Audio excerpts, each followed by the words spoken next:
think you do a really good job not only covering his art and that aspect of his creative career, but the pursuits that he had beforehand and the different career changes. I think you do a really great job of highlighting surfing and skateboarding and the impact that had on his art and the impact he had on that community as well.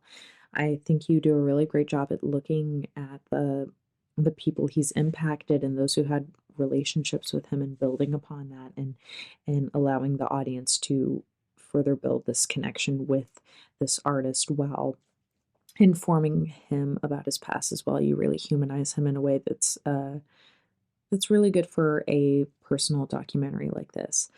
Overall, it was just a really interesting piece, very well done. Everything was very well sourced. Was a fun and engaging documentary piece showcasing the life of artist Jim Phillips. What I enjoyed most about this documentary is how it highlights the certain struggles that some artists face in today's world with how AI or computers seem to take over the role of the artist and how their work and history sort of goes unnoticed. I love how this documentary tries to shine a light on the artist of Jim Phillips's work with the usage of the animation styles and bringing his art pieces to life.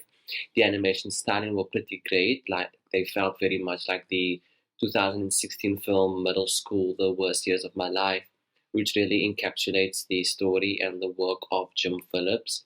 The story was fun, it was well structured, everything worked quite nicely. The soundtrack, the animation, the documentary style interviews, everything that played a pivotal role in bringing this documentary to life worked quite nicely. Most people on the West Coast would be able to recognize the Santa Cruz Skateboards logo and find that we do know a lot more and are familiar with this artist more than we recognize and more than we realize.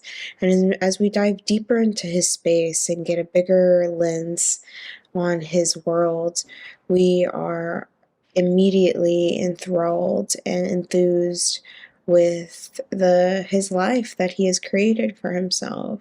It is kind of a scope of interest on highlighting an artist of the unknown, and it's really beautiful to be able to see him dive into his influences of comic book characters, and we really get a good grasp of his career.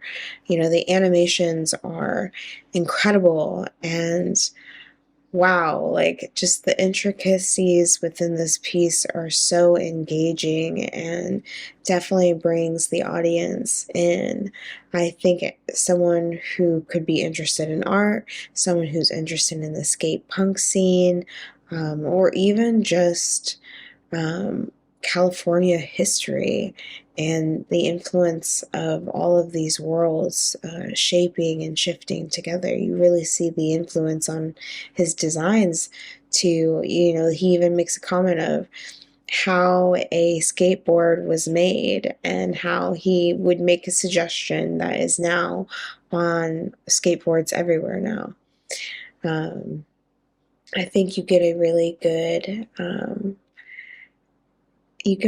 good visual through and through. I really like the animations and the way the story unfolds. It was definitely a really interesting documentary, um, and a must watch for anyone who enjoys learning more about an artist's life or the subcultures that they belong to, including skateboarding and surfing. I love origin stories, so I really enjoyed seeing old time footage of Jim's early days and influences.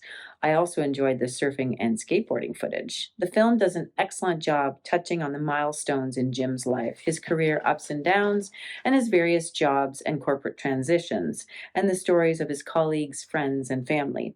It was a lot of fun to watch the art being drawn and seeing so many finished products.